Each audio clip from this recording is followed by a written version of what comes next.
Lindo, lindo, lindo és.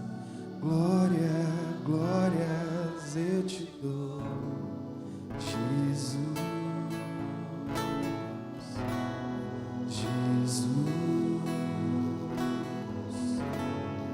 lindo,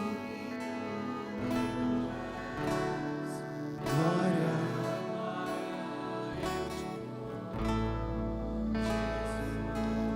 tu és Jesus, Jesus, oh, lindo.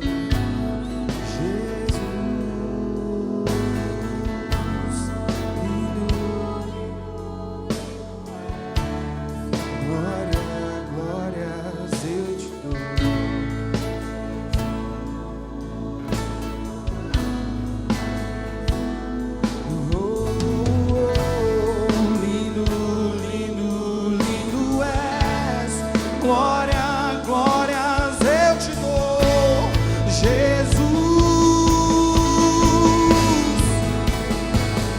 Então me leva à sala do trono, mostra tua beleza, quero ver tua face, Deus.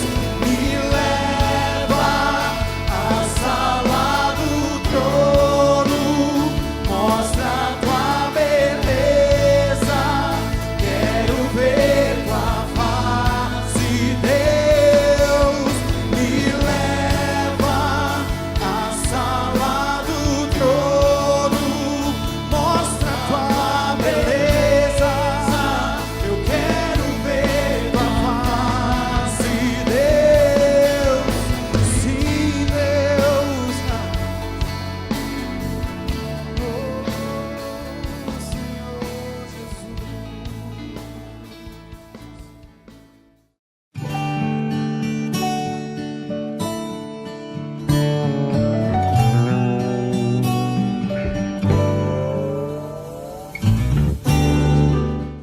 Números, capítulo 13, versículo 25.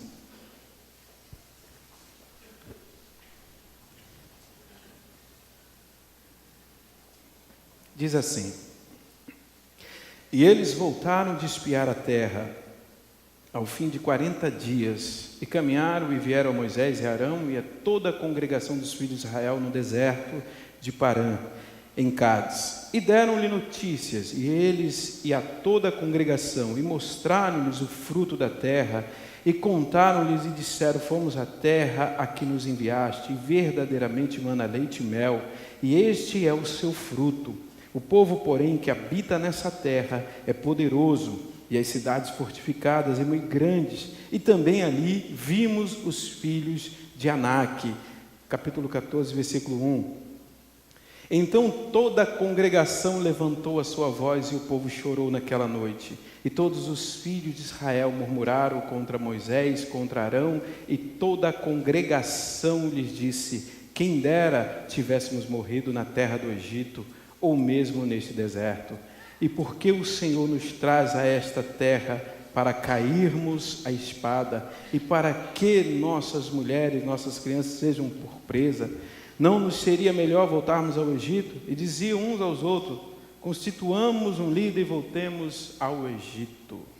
Amém. Esse capítulo 13 e o capítulo 14 mostra o momento em que Deus fala para Moisés escolher 12 espias, os principais, os cabeças, homens preparados, homens tarimbados, eram líderes, e mandou que eles fossem olhar a terra de Canaã. e olhassem tudo. Alguns dizem o seguinte: mas também Moisés foi mandar ele olhar para o povo que estava lá, o exército. Meu irmão, independente se você mandar ou não, as pessoas têm a percepção delas próprias quando elas estão vendo algo. Então, quando eles foram lá olhar, somente Josué e Calebe mantiveram o foco em outra coisa. Quando esses 10 espias voltaram, eles disseram: olha, é o seguinte, a terra é boa, mas, porém, entretanto, não dá para a gente entrar. Olha só que coisa, irmãos. Deus havia mandado eles irem para que eles vissem aquilo que Deus já tinha dado para eles. E eles foram lá, e a percepção que eles têm daquela realidade atual fez com que eles tivessem medo, imaginando: não vai dar para enfrentar o gigante, tem os anaquins, é difícil, não vai dar.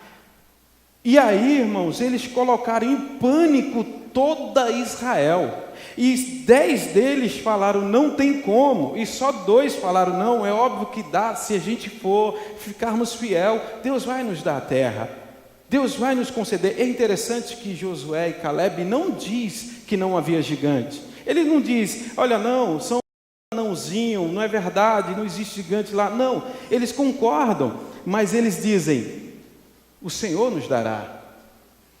Só que nós temos 10 príncipes dizendo que não dá, e só 2 dizendo que dá. O povo entrou em choque.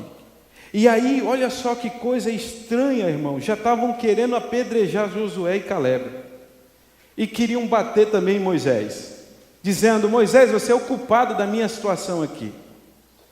E se Deus não entra, eles matavam mesmo. E aí, qual foi a conversa deles? Vamos fazer um Moisés ao contrário, ou seja, o Moisés tirou a gente do Egito, vamos fazer um que leve a gente para o Egito. Olha que coisa, você olha para um negócio desse e fala assim: gente, não dá para crer num negócio desse. São homens e mulheres que viram o mar se abrir. Considere isso. Eles viram as 10 pragas no Egito.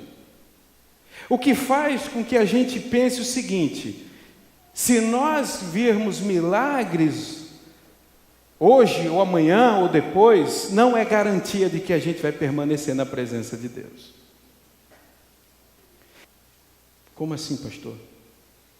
Irmãos, as nossas células, elas estão sempre bisbilhotando o nosso pensamento e sendo mudada através dele. Uma pessoa que recebe um exame errado, você vai morrer em 5 dias, é arriscado ele morrer na hora. Não dá nem para avisar: desculpa, não era do senhor. Você já percebeu? Ele morre sem ter sentido nada. O que você acha que é um hipocondríaco? É um doente da mente. A mente adoece ele. Então a nossa célula está constantemente vendo o que você pensa, e está sendo mudada o tempo inteiro. Então um surto de depressão, meu irmão, ele pode ser, ele arrasa o teu sistema imunológico. Tu já percebeu que a pessoa que se apaixona é o contrário? Ele enfrenta, se tiver um gigante lá, ele vai para cima, invade, enfrenta até sogro. Fica com uma coragem incrível, não é? Quem se apaixonou sabe. Fica com uma coragem incrível. Já depressivo, acabou. Arrebenta o teu sistema imunológico. Qualquer gripezinha leva. Tem gente que morre por causa de depressão. E é interessante isso, irmão, porque a alegria, a realização nos mantém saudáveis. É incrível, quando você tem aquela sensação boa da realização de alguma coisa, faz bem para você, não faz?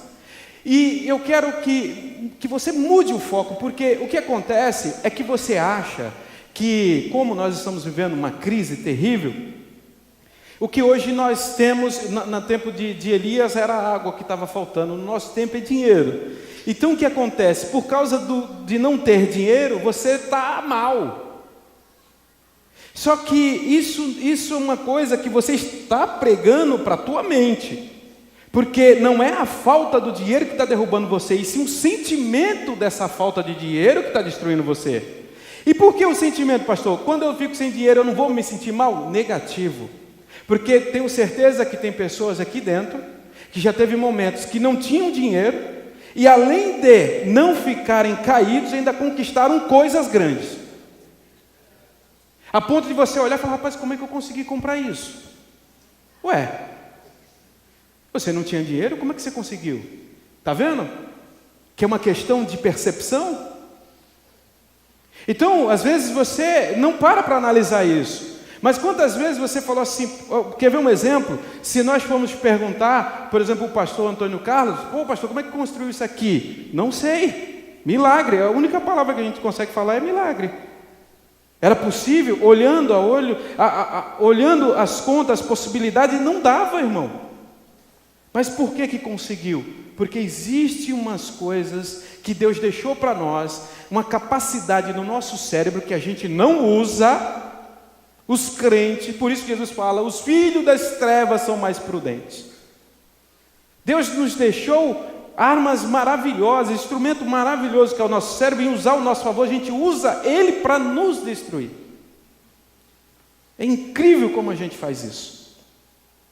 Então, para você ter uma ideia, se você recordar de uma situação que foi estressante para você, você sente o mesmo estresse daquele dia. Pode ver, é incrível.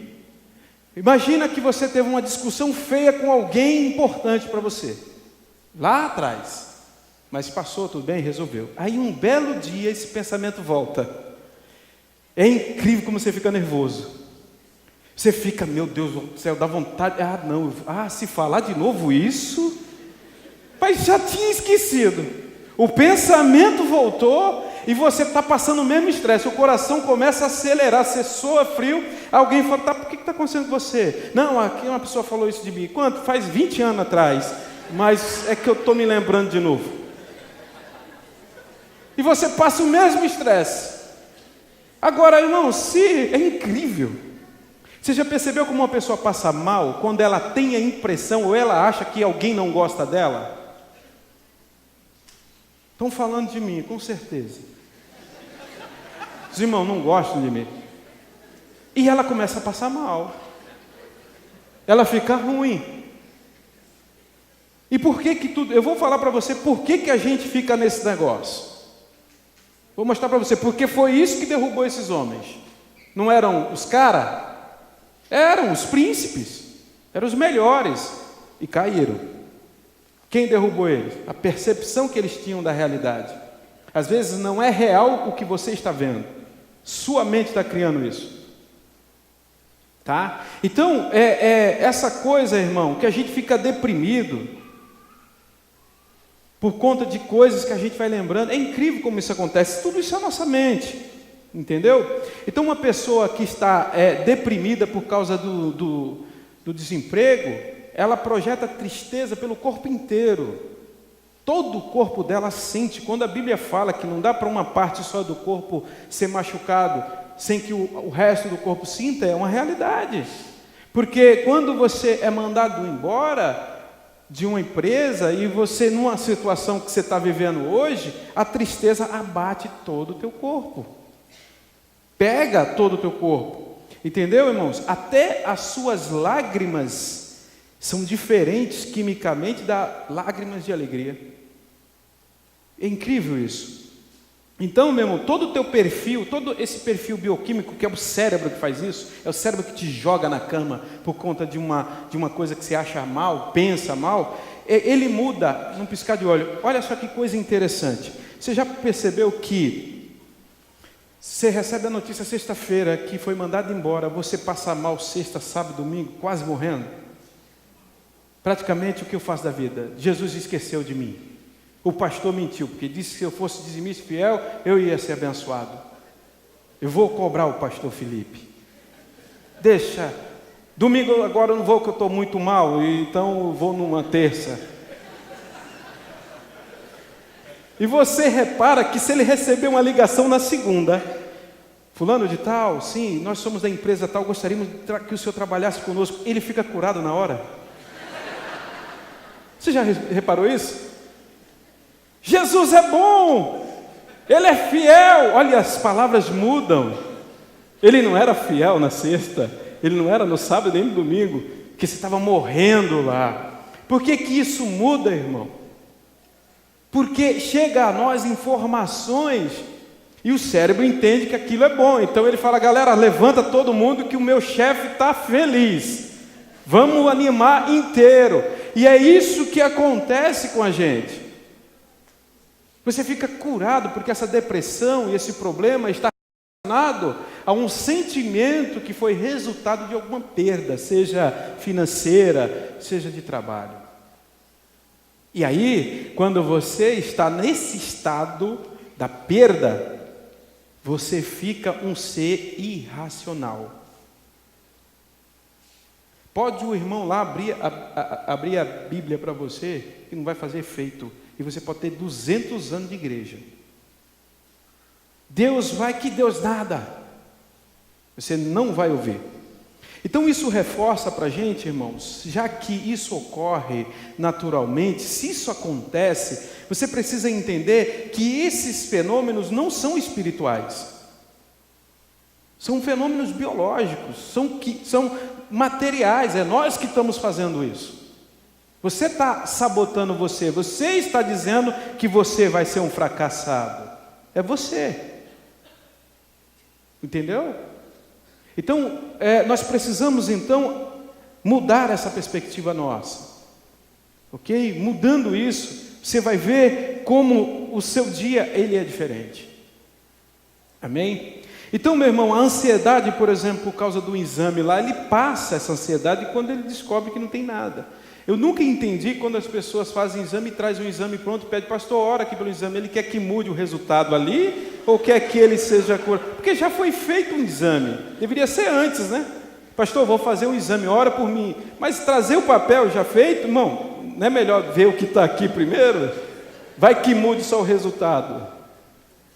Né? Eu não sei. Então, passa. Ai, meu Deus, será que eu estou mal? Será que é isso? Quando ele recebe, está tudo bem.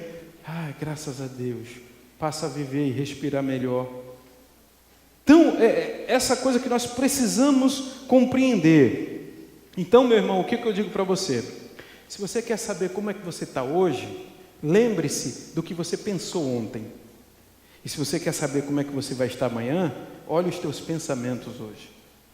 Eles vão determinar se você vai amanhecer amanhã bem ou se não. E eu digo para você, comece a analisar isso. Comece a perceber isso. Se os teus pensamentos não têm contribuído para te limitar e te deixar com, às vezes, parecendo mais um zumbi, um morto-vivo.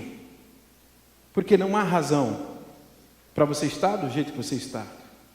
Tá? Então, nós precisamos abrir o nosso coração, colocar para fora e permitir que Deus fale conosco, porque tem pessoas que estão dizendo assim: Senhor, por que o Senhor não abre a porta? E se Deus já abriu a porta e só você que não está vendo? A sua oração está errada, porque Ele já abriu. Você está pedindo uma coisa que já aconteceu. Você tem que pedir agora: Senhor, tira essa cegueira de mim, para mim ver o que está na minha frente. Então, ou você abre o coração, meu irmãozinho, ou um cardiologista vai fazer isso por você. Porque se você manter essas coisas aí, o seu corpo não aguenta. Entendeu? Ele não aguenta. Então, o princípio número 1, tanto do sucesso como do fracasso em nossos ministérios, ou em nossa vida como um todo, e eu estou falando isso porque nós poderíamos pensar: ah, pastor, mas são pessoas que estão sem Deus, estão lá no mundo. Não, nós estamos falando de homens que estavam com Deus, que viram o milagre de Deus. Então, estamos falando para crente. Agora, só que eu quero que você foque numa coisa. Vamos, então, imaginar essa Canaã como sendo a nossa visão de futuro. Essa Canaã material seria o lugar onde você poderia dizer: aqui é o que eu gostaria para a minha vida, porque Deus quer que você seja bem sucedido aqui na terra.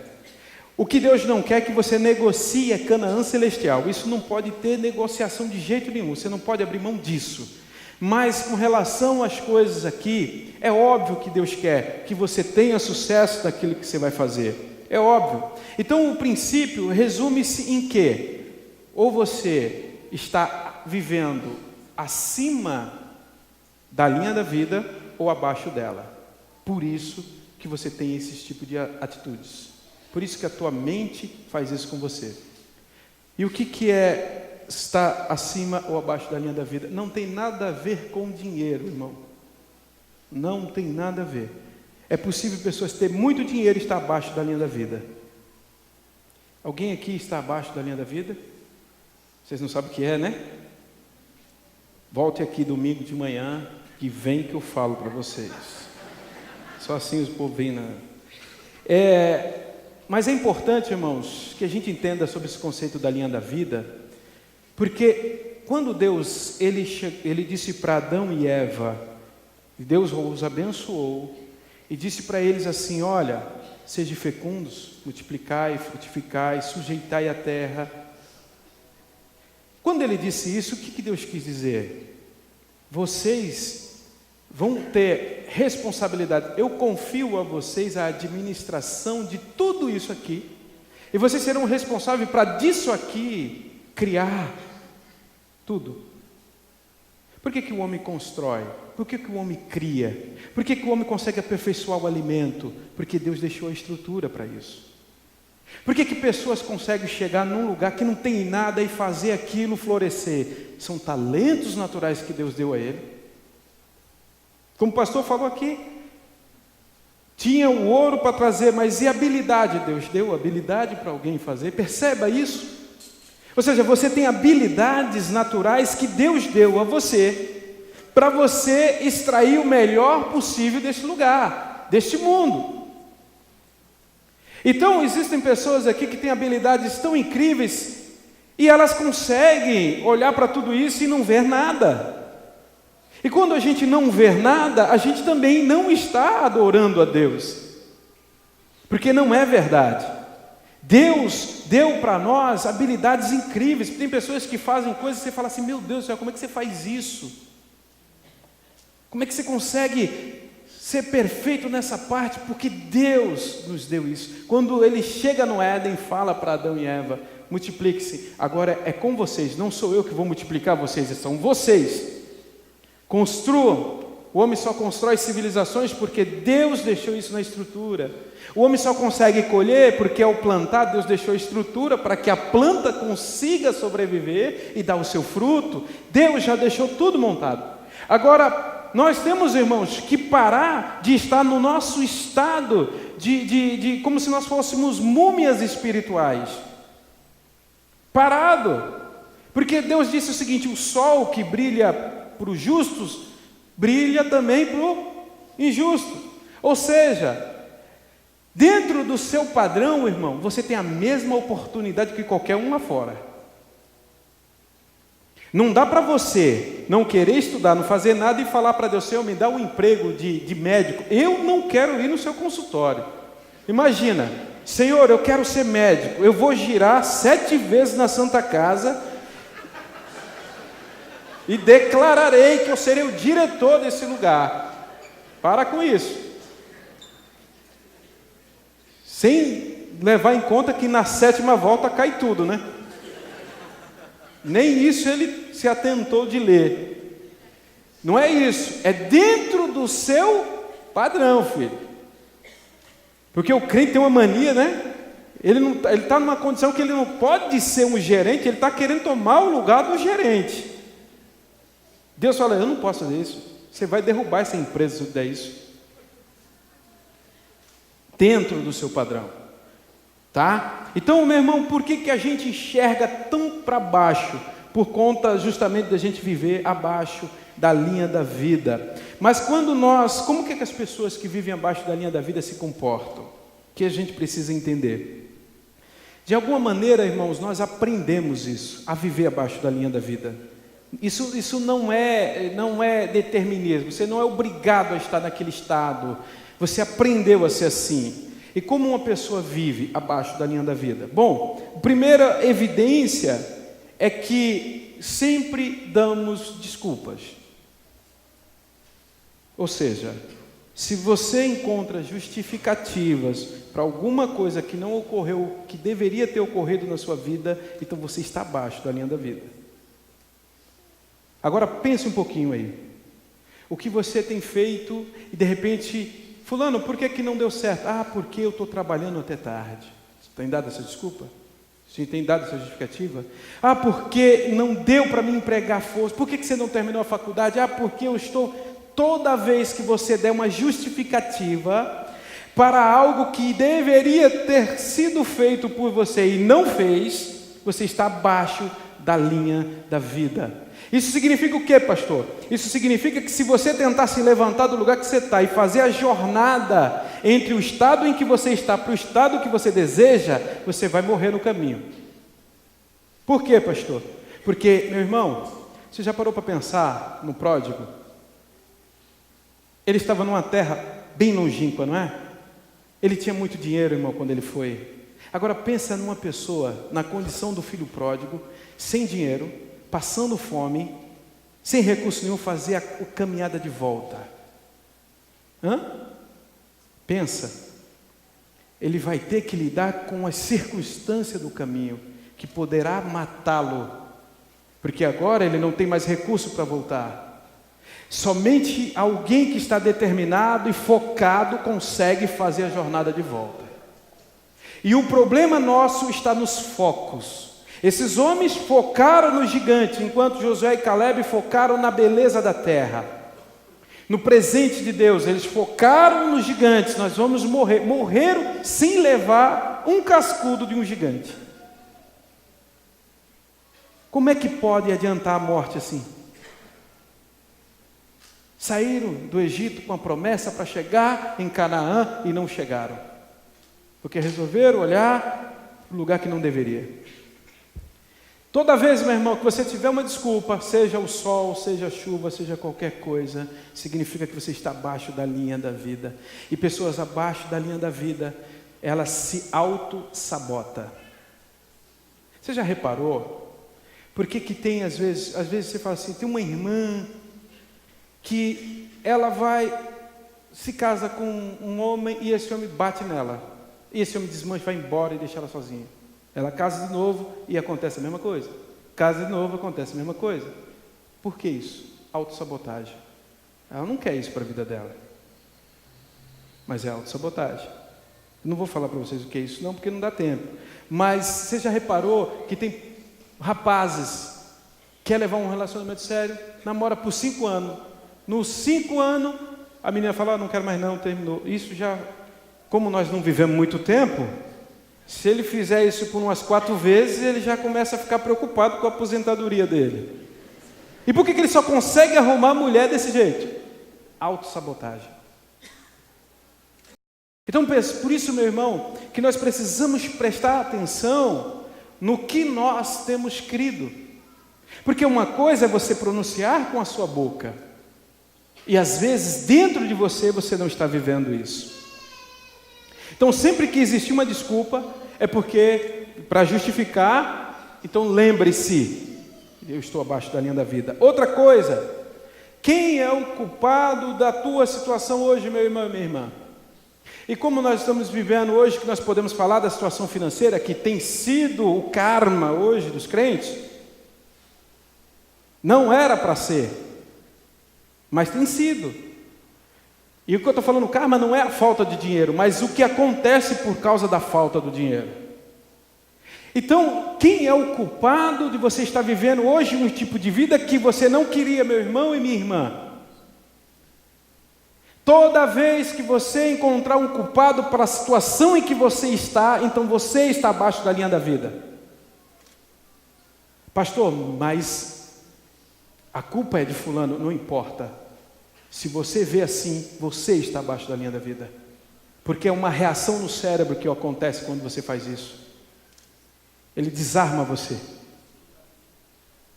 Então toda vez que nós encontrarmos culpado para justificar os nossos fracassos, ou seja, enquanto talvez aconteça, por exemplo, quando é namorado, se der a discussão, o namorado sai cantando pneu com a bicicleta e vai para casa. Mas e quando é casado?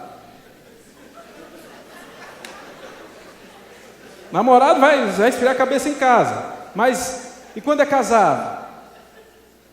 Sabe por que eu estou nessa situação?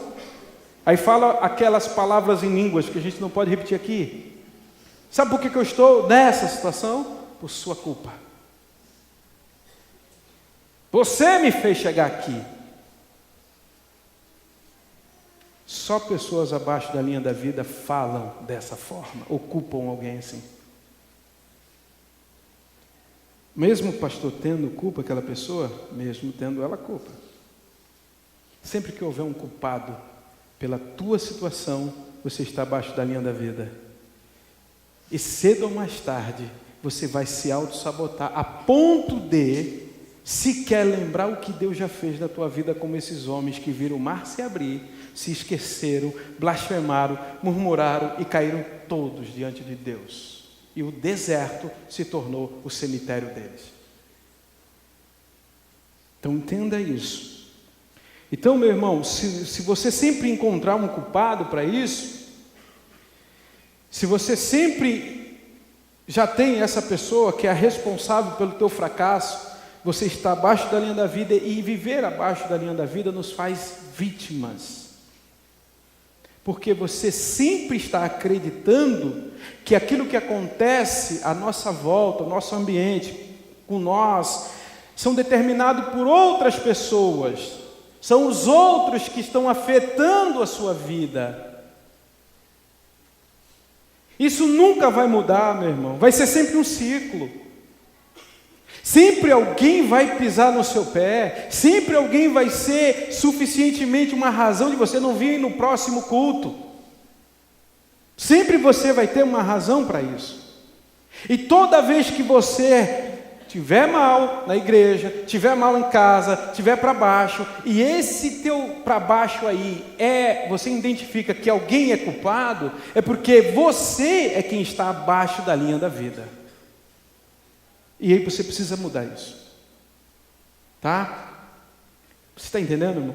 Então, tudo isso é como nós enxergamos. E como é que vive alguém acima da linha da vida? Primeira coisa, responsabilidade. E agora o negócio fica complicado. Por quê? Porque você é o único responsável por estar vivendo o que você está vivendo hoje. Não, pastor, não concordo. Porque não sou eu o culpado, não foi eu que saí do emprego para entrar em outro. Porque as pessoas falam assim, foi atraído por talvez um bom convite, né? Uma boa aposta de emprego, falou, nossa, deu errado, não fui eu. Quando você assume a responsabilidade, o que quer que tenha acontecido é fruto da nossa decisão. E uma pessoa que ela é responsável, sabe como que é a postura dela? Ela diz o seguinte, quando uma pessoa diz assim, olha, eu fui culpado, não, vamos parar com isso, nós temos que tomar agora uma atitude para resolver. Olha a diferença. Se é alguém que abaixo da linha da vida, não, você é o culpado mesmo, você é o miserável, você não tem Deus, e eu vou te entregar para o pastor. Uma pessoa responsável, não, o que precisa ser feito? Não, aconteceu isso, agora não vai adiantar. O responsável, quando você assume a responsabilidade, você olha para frente. É impossível você estar numa fase de culpa sem olhar para trás. Porque todo momento você tem que olhar lá atrás, onde que caiu o negócio, onde foi o problema. E você tem que estar o tempo inteiro falando, olha, foi isso. E quando você fica olhando para trás, você não vê as oportunidades que está à frente. Agora, se você está disposto a encarar e ver o que Deus tem para você, então você vai se colocar de pé contra todas as possibilidades e vai na direção do alvo que Deus já preparou para você. Amém? Agora, meu irmão, uma coisa que é interessante, mude qualquer coisa mudando a percepção da realidade atual. Esses homens mudaram a situação deles por conta da realidade que eles estavam imaginando que seria. Olha que coisa incrível. É impressionante como a percepção desses homens os trai e mudou toda a realidade dele. Ele acabou com a sorte da família dele. Por quê? Porque por conta da percepção da realidade que ele tinha. O que você está vendo de você hoje? O que você está notando sobre a sua vida hoje? Qual é a percepção que você tem da sua vida hoje? É importante que você fale isso para você mesmo. Quando você olha para você, o que você está vendo? Alguém que está fadado ao fracasso? Alguém que é um pobre coitado, que está sofrendo? O que você é para você agora nesse momento?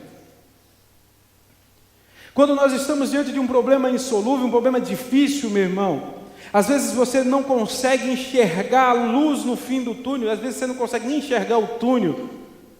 Quando você está nessa situação, é necessário fazer uma pequena mudança na maneira como você está percebendo a sua realidade. Toda vez que você pensar pensamentos ruins, você vai sentir coisas ruins. É comum isso no nosso cérebro. Toda vez que você pensa, meu Deus do céu, se eu sair eu vou ser assaltado, você começa a ficar com medo e não sai. Então, meu irmão, nós precisamos fazer uma pequena mudança na realidade. Ao invés de você disser ou falar para você mesmo, pobre de mim, por que isso acontece comigo? Por que você não fala, nossa, como eu sou uma pessoa de sorte, depois que eu aceitei Jesus, quanta coisa boa acontece. Por que você está focando apenas em um alvo que está te causando mal? Por que não focar nas coisas que já aconteceram de bom na sua vida? Por que não? Por que permitir que esses pensamentos mal destruam você todos os dias? Não permita que isso aconteça com você. Então, meu irmão, isso vai mudar completamente o nosso ponto de vista.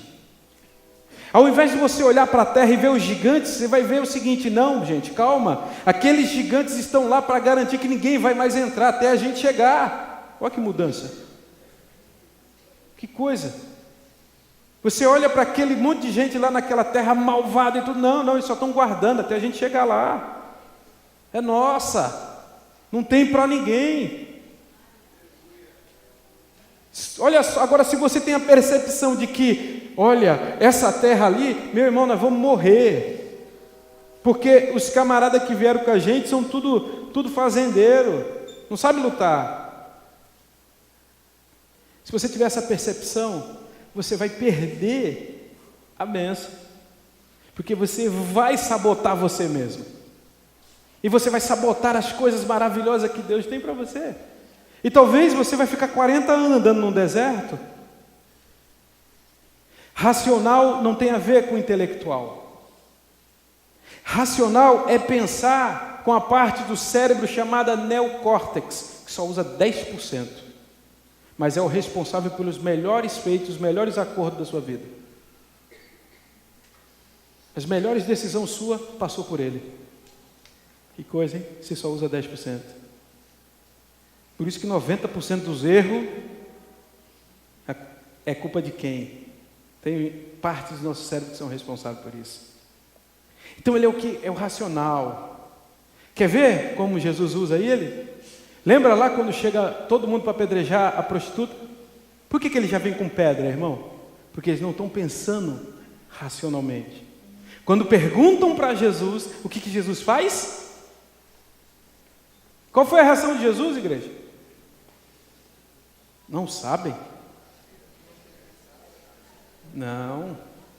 Primeira reação de Jesus foi escrever na areia.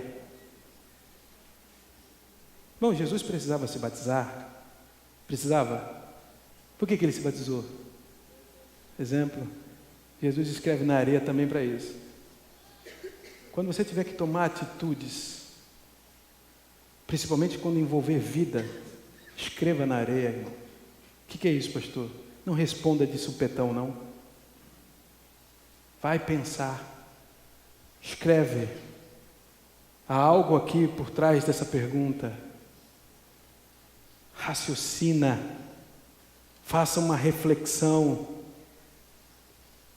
Se eu te mostrar uma foto de alguém apontando o dedo para você, automaticamente você sabe que essa pessoa está com raiva. Mas se eu te perguntar quanto que é 48 vezes 12, você não me responde rápido. Por quê? Porque aí é o teu neocórtex, teu cérebro racional, ele não te dá a resposta rápida. Ele pensa. E a maioria das besteiras que a gente faz é porque não usa ele. Por isso que a Bíblia fala culto racional. E as pessoas acham que culto racional é a pessoa totalmente com uma pedra de gelo ali. Não é. Essa é a parte do nosso cérebro pensante, mas tem uma outra parte chamada límbico, que é o cérebro límbico, o cérebro das emoções. Por que você chorou por causa do filme do Titanic, se você sabe que era um filme? Você chorou por quê? Chorou porque a novela não terminou do jeito que você queria. Mexeu com as tuas emoções. Essa parte do cérebro não sabe o que é real. Ele não sabe se é real ou não é. Ele chora, ele se emociona. É aqui que os marqueteiros ganham dinheiro. Ele fala assim, olha, se você tiver essa bolsa, olha como você vai fazer as criancinhas da África ser felizes. Aí você chora e vai comprar aquela bolsa. Eles mexem com a nossa emoção. Como o nosso cérebro límbico não sabe diferenciar o que é real e o que não é, ele vai embora. É por isso que algumas emoções que você sente, você se trava. Por quê? Porque você associa, o límbico, ele associa, se o sentimento que você está sentindo agora foi alguma coisa que você sofreu quando era na sua infância, assim que você sente ele agora, você se fecha por completo. Até uma música que você ouvir, mesmo que ela seja evangélica, se você ouvir uma música e essa música te proporcionar um sentimento que te faz mal, que te põe para baixo, você fala, eu não quero ver essa música. Mas é de Deus? Não, essa não é de Deus. Porque o límbico não faz distinção. Mas tem um que é o terrorista, o cérebro terrorista nosso chama-se reptiliano. Por quê, pastor? Porque ele é achado nos répteis também, essa forma. E quais são os atributos desse cérebro? Agressão, medo e prazer, só. Agora imagine alguém sendo comandado por um ser assim. Esse cérebro, irmãos, ele está 90% das vezes dominando tudo. Agora tu imagina o caos que fica na igreja. Por isso que a Bíblia fala sobre nós estarmos de forma racional. E esse racional é junto com o límbico, porque você se emociona, porque Deus fala contigo, Deus toca. E toda vez, meu irmão, que esses dois cérebros entram em ação, ele não depende do racional, ele entra. Então, se Deus tocar no seu coração e falar profundamente, você vai se emocionar. Não se preocupe que você não vai eliminar eles. Você não elimina. Então o que acontece que esses homens aqui, você percebe o modo reptiliano deles? Nós vamos morrer, a culpa é sua, Moisés. É assim que a gente faz. Por quê? Porque esse cérebro quer te proteger de qualquer perigo, principalmente de um perigo que ele acha que é, inclusive se for alguém que você ama. Ele não identifica ninguém. Pareceu que vai fazer mal para ele, ele entra em ação, meu irmão. Então é por isso que você vai ver, às vezes, marido e esposa quase se matando, ou falando palavras terríveis um para o outro. Porque quando eles agem, ele neutraliza o racional. É por isso que eles dizem assim, olha, esfriei a cabeça, pensei e falei um monte de besteira. Porque agora é o racional pensando. Então, olha só que lógica faz dizer que na terra, se eles viram Deus reduzir no Egito a pó, o mais poderoso reino que tinha, se eles viram como Deus fez o que leva pessoas a fazer isso? Exatamente essa coisa, irmão. Esse módulo nosso reptiliano que nos deixa paranoico, e a gente começa a falar nada com nada, sem sentido, e você vai atacar a pessoa, não importa se ela é próxima de você ou não, você vai falar o que vir na mente. Por isso nós não podemos permitir que esse modo desse cérebro venha dominar a maior parte do nosso tempo, porque segundo os cientistas diz que quando ele acorda, ele domina tudo. Então nós precisamos dominá-lo de que forma? E é incrível que os cientistas falam que a oração é uma forma de dominar ele. E olha que os cientistas não falam isso por fé não. Ele fala assim, porque ninguém ora se amaldiçoando. Então quando você diz para ele, quando você fala, Você informa para aquele cérebro que não sabe distinguir o que é certo e errado, aquilo que Jó falou: o meu Redentor vive. Você está entendendo? Você precisa dizer isso para você. Pensa em coisa, diga ao seu cérebro o que você quer e onde você quer chegar. Paulo, ele diz o seguinte, só 2 versículos para a gente terminar. Em Efésios 5, versículo 15 e 16, ele diz assim, ó: portanto, vede prudentemente como andais, não como nécios, mas como sábios, remindo o tempo. Irmãos, olha só, remi o tempo. Aproveite o tempo da melhor forma possível. Você não tem tempo para ficar gastando com pensamentos ruins. Aí ele diz, sabe por que você tem que fazer isso? Porque os dias são maus. Olha o que ele fala. Ele não fala um dia ou outro é mau. Ele diz, os dias são maus. E no capítulo 6, versículo 13, ele diz, portanto, tomai toda a armadura de Deus para que possais resistir o dia mau.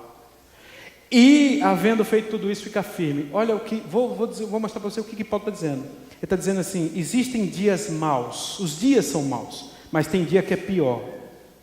É isso que ele está falando. Tem dia que parece que o diabo achou mesmo de perturbar você. Parece que ele só escalou você. E o dia mau, meu irmão, não significa que é um dia. Pode ser que você esteja passando o seu dia mau já há um tempo. Cada um pode ter um dia mau diferente.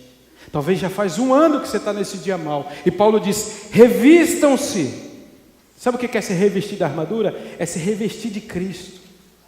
Para que depois vocês, passando por tudo que vocês estão passando hoje, sair do outro lado firmes. Vocês é que vão sair firmes. Vocês é que serão protagonistas da virada de jogo na sua vida.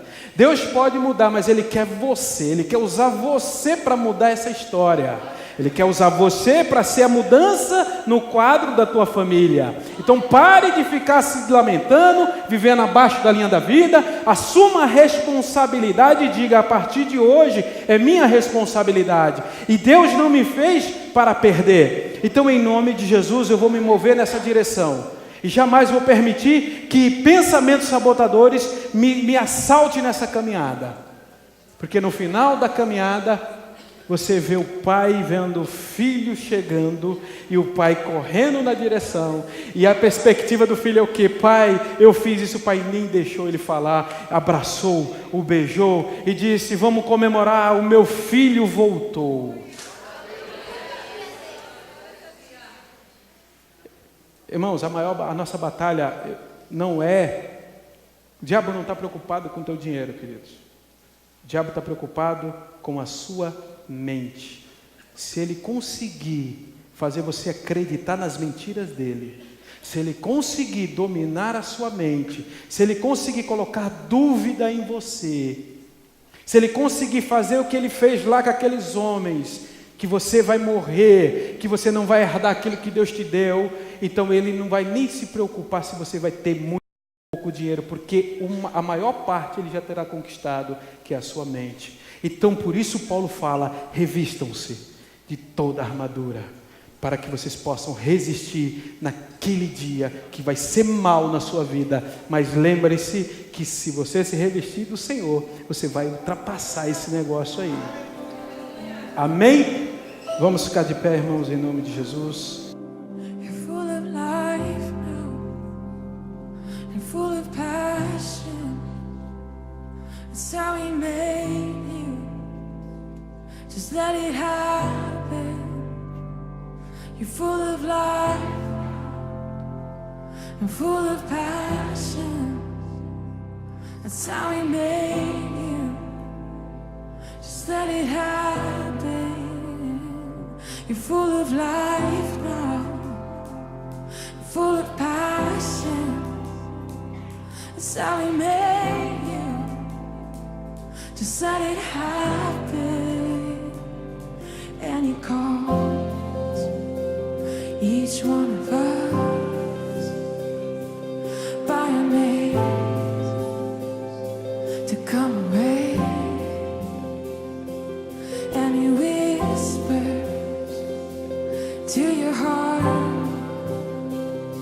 to let it go.